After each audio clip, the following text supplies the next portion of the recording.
حوصلم سر رفته، یه مازی بخورم ببینم چی میشه. خب موزم گل نیست. ای بابا وای. کپی امروز میخوای راجع به چی حرف بزنی؟ خانم گزارشگر، مثل اینکه یکی یواشکی اومده همه موزای منو خورده. فکر کنم این قلمبه بوده. واه، حالا حتما میخوای امروز راجع به موزی که نداری حرف بزنی. آره خودتون بیاید ببینید، هیچی موز اینجا نمونده. خانم گزارشگر، همه موزا رو این قلمبه بالا کشیده.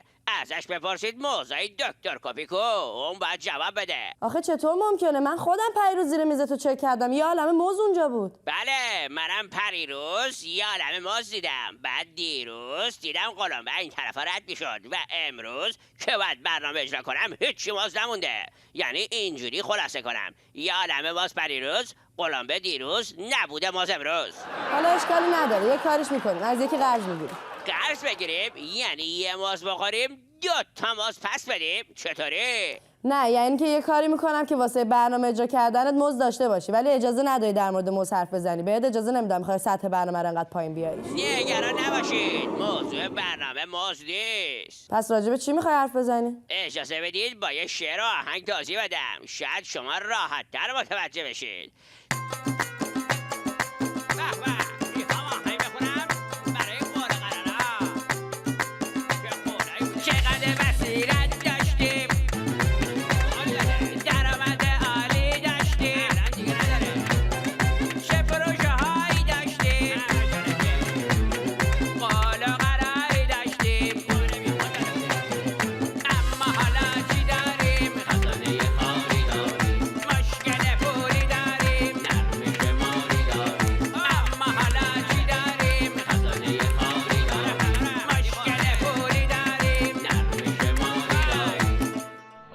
آفرین.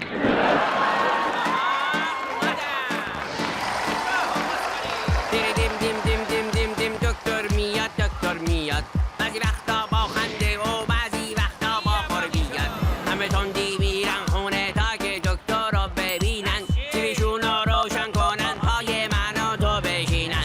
دیری دیم دیم دیم دیم دیم دیم دیری دیم دیم دیم دیم دیم دیم. دکتر کپی. سلام و درودهای گرم و پرمهر بر شما بینندگان گرامی. باز هم فرصتی شد که دور همدیگه جمع بشیم و با هم و در کنار همدیگه بگیم و بخندیم. چرا میخوایم بخندیم و شاد باشیم؟ چون اولا خنده و شادی حق مسلم ماست. دوما بین دو لب خنده‌شو گردد عیان، قصه و غم را ببرد از میان. پس بریم که خنده را بین دو لب عیان کنیم و قصه و غم را بین ببریم. دکتر کپی. خانم گزارشگر، خواهرتون نمیاد؟ نه دکتر، رفته سراغ مستر قلمبه ببینه چه بلایی سر موزای شما آمده. واقعا این خواهر شما چقدر همیشه من لطف داره. بینندگان عزیز، پس از این خبر مسرت بخش اجازه بدید با آرامش خاطر به ادامه برنامه بپردازیم. در هفته‌ای که گذشت آقای حسن روحانی یک مصاحبه مفصل تلویزیونی نه با یکی نه با 2 تا بلکه با 3 تا مجری تلویزیونی داشت. با 3 تا مجری؟ بله، با 3 تا مجری، 2 مجری مرد و 1 مجری زن. البته مجری اصلی وسطیه بود که ریش‌بازی داشت، اون بیشتر جوک میگفت و شکلک در بیاورد. چقدر شبیه لپی خودمون بود.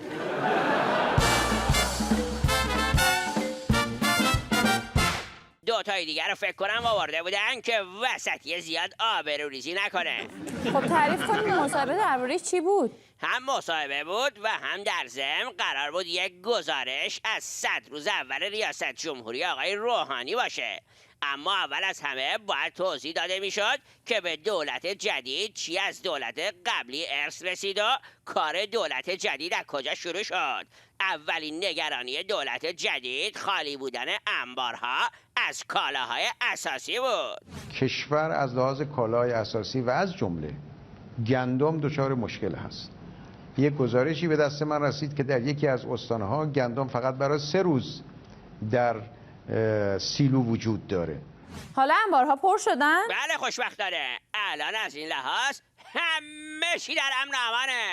امروز الحمدلله در همه کالاهای اساسی انبارهای ما به اندازه کافی پر هست، مشکل نداریم. برای آینده دور هم خرید انجام گرفته، کالاها به دست مردم خواهد رسید. باش خواهر شما هم یه فکری برای انبار موز ما میکرد که کاملا خالی شده. نگران نباشید دکتر، مشکل موز شما هم حتما حل خواهد شد. ادامه بدید خواهش میکنم. بذار ببینم داشتم چی میگفتم. آها، انبارا پر شد، حالا بریم سر مشکلات خزانه. روزی که من شروع کردم یعنی 12 مرداد، موجودی خزانه حدود 1280 میلیارد تومان بود. آخر ماه که دیگه ما میبایست حقوق رو پرداخت میکردیم،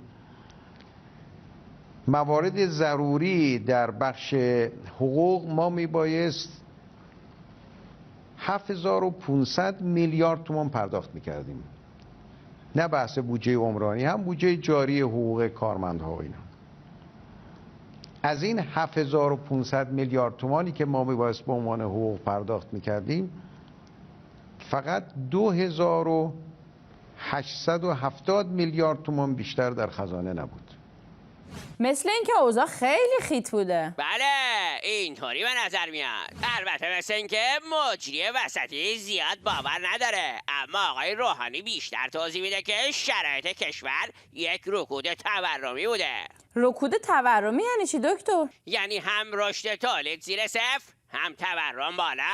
یعنی به طرز بی سابقه ای هم یقه ملت گیر بوده، هم آستینشون. بله شرایط رشد ما منهای 5.8 هست و از اون طرف تورم ما بالای 30% هست و در اون شرایطی که ما دولت رو تحویل گرفتیم شرایطی بود که تورم بالای 40% بود در مجموع. خب حالا دولت جدید میخواد چیکار کنه؟ اولین ارجعیت دولت جدید مبارزه با تورم خواهد بود. قول مسئولین ما این هست که تورم به 35% خواهد رسید تا پایان سال. پس منتظر عملی شدن این قول مسئولین هستین. اما نکته دیگه ای که خانم گزارشگر در مصاحبه بهش اشاره کی، کردن. من؟ شما نه، اون یکی خانم گزارشگر که دست شب اون وسطی که شکلک در می آورد و میخندید نشسته بود. آهان بله. داشتم میگفتم. بله نکته جالبی که اون یکی خانم گزارشگر بهش اشاره کرد و از آقای روحانی سوال کرد این بود که چی شد که اینجوری شد؟ تو این 8 سال که بیشترین درآمد نفتی در طول تاریخ رو داشتیم. خب دولتی که پولدارترین دولت بوده متاسفانه بدهکارترین دولت بود و یک گوشه ای از آمار ارقام بدهی دولت توضیح داده شد. بدهی دولت به سیستم بانکی در روزی که ما دولت رو تحویل گرفتیم در مرداد بیش از 74,000 میلیارد تومان بوده. بدهی دولت به صندوق تأمین اجتماعی و صندوق بازنشستگی، به این دوتا صندوق 60,000 میلیارد تومان بوده. بدهی دولت به پیمانکاران و بخش‌های مختلف و بخش خصوصی حدود 55,000 میلیارد تومانه. حالا جمع این بدهی ها چقدر میشه؟ رقم خیلی بالاتر از 200,000 میلیارد تومانه. بالاتر از 200,000 میلیارد؟ دکتر 200,000 میلیارد چند تا صفر داره؟ بذار ببینم 1,000,006 تا صفر داره. 1,000,009,000 میلیارد میشه 12 تا، 2 تا صفر هم 200 میشه 14 تا صفر. تازه علاوه بر بدهیات تعهدات هم هست. به اضافه تعهدات دیگر. حالا اینا بدهکاریه، یه سری تعهدات هم هست. حالا تموم شد؟ نه بازم مونده. پروژه های عمرانی که در کشور ما الان پهن شده، کلنگ زده شده، شروع شده، بخشیش اجرا شده، 400,000 میلیارد تومان تعهده. آخه چه خبره؟ چرا یهو اینجوری شد؟ یه دلیلش رو آقای روحانی گفت به خاطر رشد بی سابقه نقدینگی پول در کشور بوده. 7 برابر شده.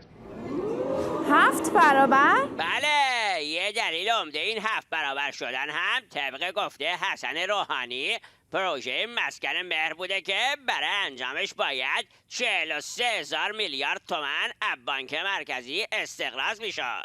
هدفمندی یارانه ها چی؟ حالا دولت جدید طرح هدفمندی یارانه ها رو ادامه خواهد داد؟ آقای روحانی میگه ادامه خواهد داد، اما شیوه پرداخت یارانه ها اصلاح خواهد شد. یعنی اونایی که نیاز ندارن یارانه بگیرن دیگه یارانه دریافت نخواهند کرد. حالا چطوری میخوان بفهمن کی نیاز داره کی نیاز نداره؟ مشکل همینجاست. آقای روحانی میگه راه حل هایی که باعث دخالت در زندگی خصوصی مردم میشه رو دوست نداره. ما خیلی فکر کردیم که چجور میشه افرادی که نیازمند نیستن یارانه نگیرن و بقیه مردم بگیرن. راههای مختلفی پیش بینی شد. به هر حال ما امسال از اون طرحهایی که پیش بینی شده بود صرف نظر کردیم، به دلیل اینکه برای اینکه بفهمیم کی نیاز نداره به یارانه راه حل‌هایی پیش بینی شد که ما دیدیم که به زندگی خصوصی مردم ما باید دخالت بکنیم. پس تا حالا داشتن چی کار میکردن؟ مگه از وقتی که این حکومت سر کار اومده تو زندگی خصوصی مردم دخالت نکرده؟ منم به همین فکر میکردم. نمیدونم حالا که سر رسیدگی درآمدها و حساب بانکی ها شد چرا میخوان جانمازا بکشن. لابد بعضی از این گردن کلفتا ترسیدن کسی بره تو حساب کتابشون فضولی کنه. یه نکته جالب دیگه هم که در این مصاحبه مشخص شد این بود که همه مشکلات به خاطر تحریم ها نبوده. البته نمیخوام بگم ما مشکلات اقتصادی ما همش مربوط به تحریمه. عمدتاً مربوط به بی‌تدبیری بود مشکلات اقتصادی ما. حالا اینو که همش مشکلاتی بود که دولت قبلی درست کرده بود. دولت جدید تو این 100 روز چیکار کرده؟ بله 8 سال که میگن همش فاجعه بوده. ببینیم این دولت در این 100 روز چیکار کرده. ما تونستیم به هر حال از این کوچه پرپیچ و خم پارلمان عبورش بدیم. به هر حال دولت بعد از 100 روز تازه کوچه پرپیچ و خم پارلمان عبور کرده. البته گزارش های مکتوب دیگری هم در راه خواهم بود. دکتر واکنش مطبوعات داخلی نسبت به این مصاحبه چی بوده؟ اجازه بدید از لاپی بپرسم. آهای لاپی! آهای کپی! سلام خانم گزارشگر. ببینم خواهرتون تشریف ندارن؟ نه رفته برای دکتر موز بیاره. خیلی خب خانم گزارشگر، خواهش میکنم حاشیه نرید. زندگی خصوصی من رو جلوی لاپی مطرح نکنید. لاپی تو مصاحبه آقای روحانی رو با اون 3 تا مجری رو تماشا کردی؟ آره دیدم. مجری وسطی خیلی شبیه شما بود. خانم گزارشگر میشه شما اینقدر حاشیه نرید؟ قرار بود لاپی درباره واکنش مطبوعات داخلی درباره مصاحبه سوال کنیم. ببخشید حق با شماست دکتر. بذار اول تیتر کیهان شریعت مداری رو بخونم. دولت در زنگ حساب انشا خواند. در زنگ حساب انشا خواند؟ عجب تیتری. دیگه چی گفتن؟ امام جمعه مشهد آقای علم‌الهدی هم که چند وقت پیش خانم گزارشگر باش مصاحبه کرده بود گفت انتقادات روحانی از احمدی نژاد یک طرفه بود و مجری تلویزیون سخن صهیونیست‌ها رو زد. خانم گزارشگر کدوم مجری رو میگه؟ نمیدونم فکر کنم همون وسطی رو میگه که این شکلک در می آورد و میخندید. فکر کنم اون بیشتر شبیه صهیونیستا بود. حالا این مجری که حرف صهیونیستا رو زده بوده چی گفته بوده لاپی؟ گفته بوده جامعه خسته ایرانی به آرامش رسیده است. هر کی بگه جامعه خسته ایرانی به آرامش رسیده است صهیونیسته؟ آقای علم‌الهدی میگه من نمیگم. دیگه چه واکنشی بوده لاپی؟ نماینده ولی فقید از سپاه هم گفته نباید اجازه میدادیم که در دولت قبل خزانه خالی شود. عجب بصیرتی داشتن. حالا که خودشون خالی کردن میگن نباید اجازه میدادیم خزانه خالی شود. من دیگه باید برم. تو باز شروع کردی سوالای سخت پرسیدن. خانم گزارشگر خداحافظ. خداحافظ آقای لاپی. خیلی به خواهرتون سلام برسونید. حتما. دکتر کپی. بینندگان عزیز سلام. امروز میخوایم با 3 تا مهمان برنامه در آن واحد مصاحبه کنیم. سلام به هر 3 شما، خیلی خوش اومدین. واقعا ممنون که تشریف آوردین. فکر کنم شما سه تا باید با هم رفیق باشید. من از اینا جز خوبی ندیدم. ایول، چه خوب که همه با هم دیگه رفیقید. هیچ وقت بینتون اختلافی چیزی پیش نیومده که با هم دعوا کنی؟ اون شبی که دیر اومد از هیئت دعواش کردم. چی بهش گفتی؟ بهش گفتم چرا این ساعت اومدی؟ شما هم نباید داد میزدین. حتما کاری براش پیش اومده بوده که از هیئت دیر اومده بودش. امیدوارم که ایشون با بیادبی جوابتون رو نداد. من یه حرف بیادبی از اینا نشنیدم. آخه بقیه چی؟ بقیه که بهتون حرفای بیادبی نمیزنن. بگو شما خودت بگو. بله شما بفرمایید، خواهش میکنم. البته من خب سلامم عرض نکردم. سلام عرض میکنم. ایوا ببخشید، من فکر کردم همون اول ستایی با هم دیگه سلام کردین. راجع به مطلقایی که بهتون میگن میپرسیدم. خیلی ناراحت میشین وقتی این چیزا رو میشنوی؟ گریه میکرد. خدا شاهده. خب حتما خیلی سخت آدم همش مطلق بشنوه. خیلی سخته. میدونم، ولی شما هم محلشون نذارید. اینجوری کسی هم اونا رو تشویق نمیکنه. هزاران نفر تشویقشون میکنه. نه فکر نکنم. حتما اینجوری به نظر میاد. خب اومدین اینجا درباره چی صحبت کنید؟ در مورد زشتی‌های ماهواره و موارد اینطوری. شما که حتما ماهواره ندارید. برنامه ما رو هم تا حالا ندیدین. ما داخل اون اتاق داشتیم میدیدیم. چرا داخل اتاق موندین؟ چرا نیومدین داخل استودیو نگاه کنید؟ من نتونستم برم جلو، فقط نگاه کردم. هی به خودم میگفتم برم نرم، آخر نرفتم. ولی شما مثل این که اشتباهی سرتون رو انداختین پایین، رفتین توی اتاق دیگه. فهمیدین کجا رفتین؟ گفتن اونجا منطقه غریق نجات خانوم ها بوده.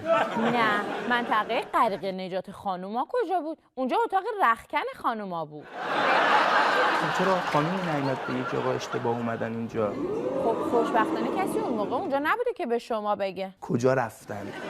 نمیدونم، ولی به هر حال رو درش که نوشته بود رختکن خانوما. نباید سرتون رو مینداختین پایین میرفتین تو. من اشتباه کردم.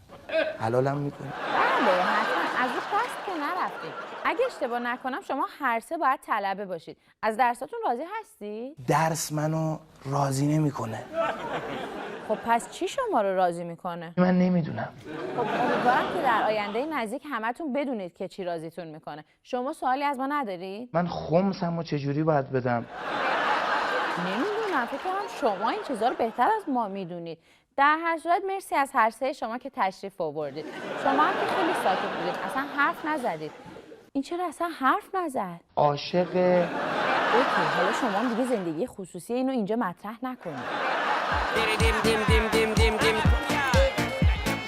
دکتر کپی. دکتر کپی.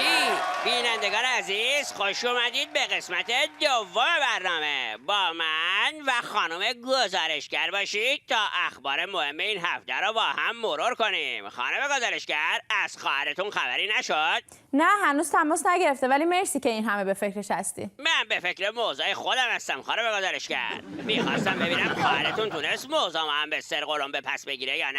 نگران نباشید دکتر، این همه موز که گم نمیشه، ولی مثل اینکه 930 تا ساختمان دولتی در تهران گم شده. 930 ساختمان دولتی در تهران گم شد.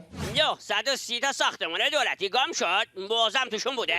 نمیدونم دکتر، چیزی ننوشته. آخه مگه ساختمان دولتی هم گم میشه خانم گزارشگر؟ برای منم خیلی عجیب بود، تا حالا نشنیده بودم ساختمان دولتی گم بشه. اجازه بدید من یه خبر خارجی بخونم. به علت ریزش سقف فروشگاه نخست وزیر لتونی استعفا داد.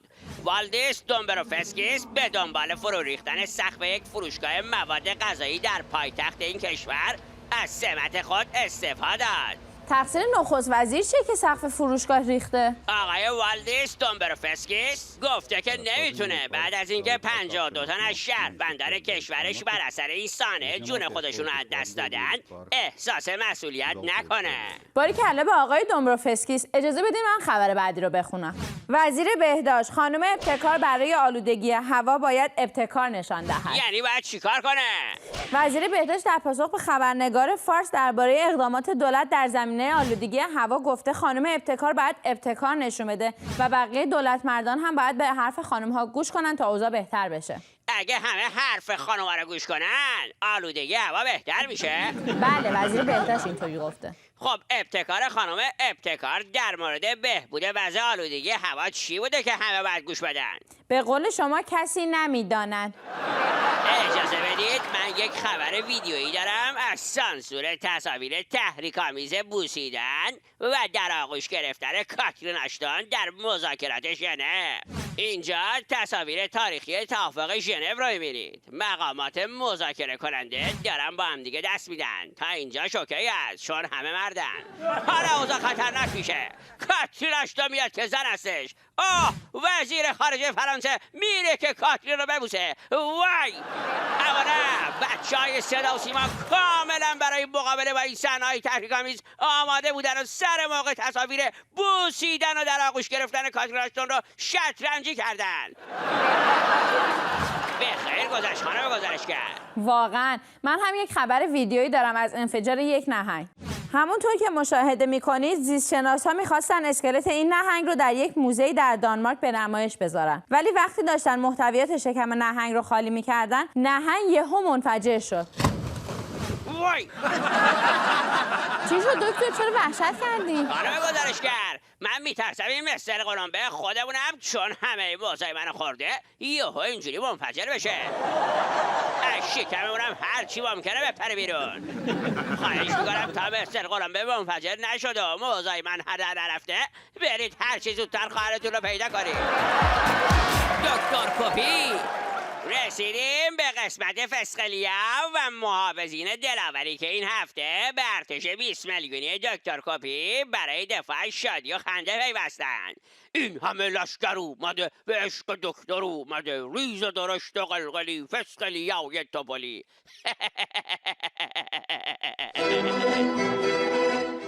امیر از تقدیر اندازان دکتر کپی، آتیلا و قهرمان وزن برداری از ووکان، آدرینا سوار بر اسب و تلفن به گردن رشت، آرتاس سرآشپز فسقلی تهران، آروین و نیکی بادیگاردان باغ و بستان تهران، آریا در حال قدم زدن در ساحل تهران، آرینا و رامینا و تیمی با دقت از کرج، آوا توپالی بامزه در کنار عروسک‌ها بوشهر، آیسانا فسقلی نگران در وسط چمنها از تهران، آدریانا و داریو شناگران خبره دکتر کپی، دلناز کمی غمگین با موهای خوشگل از پیرانشهر، دیانا فسقلی بامزه و خندان با فیگوری قشنگ، دینا به همراه نقاشیش از اهواز،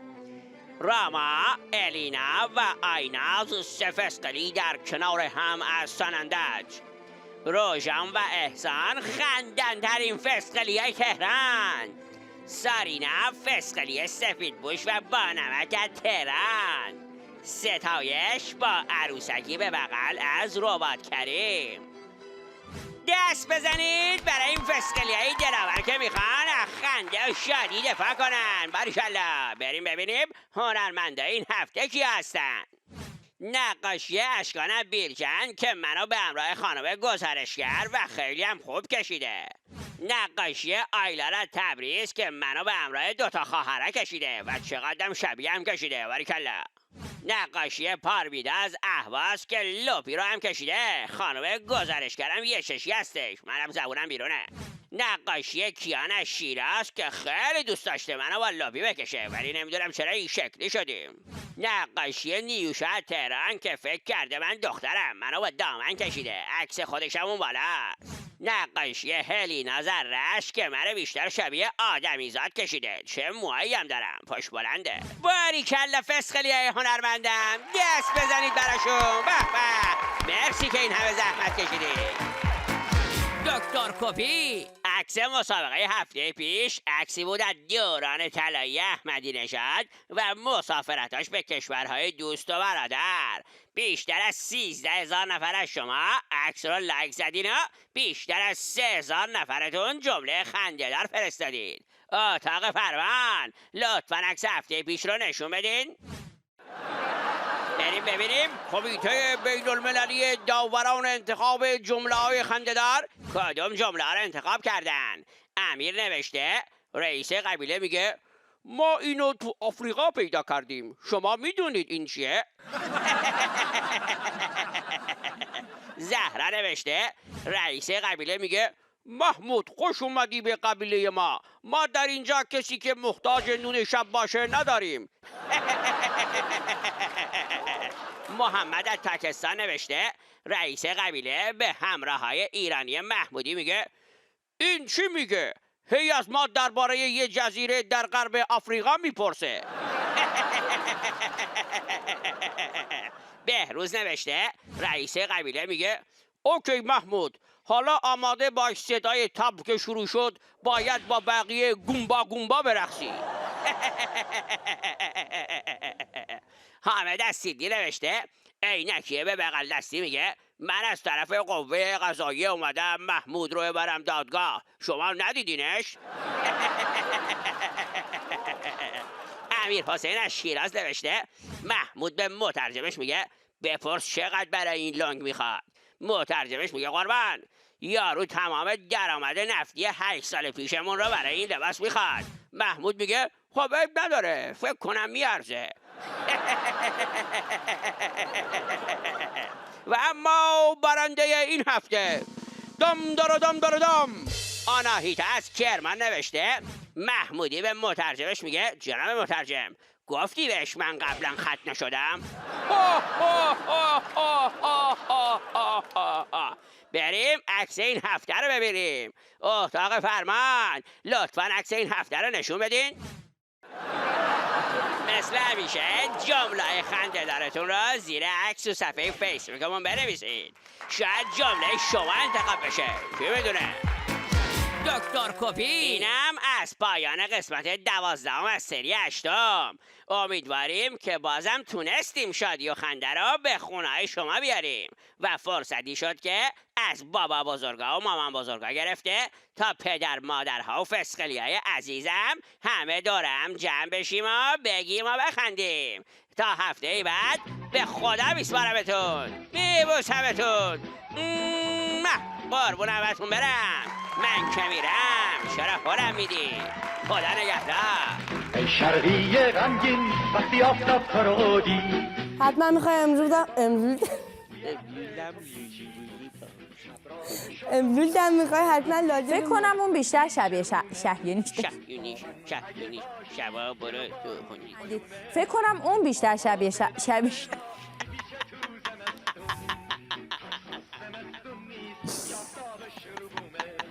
فکر کنم اون بیشتر شبیه الله این اول مشخصه. باری کلا به آقای دومبروفسکی. مثل دریا مغروری نظر خاموشی جون بگیره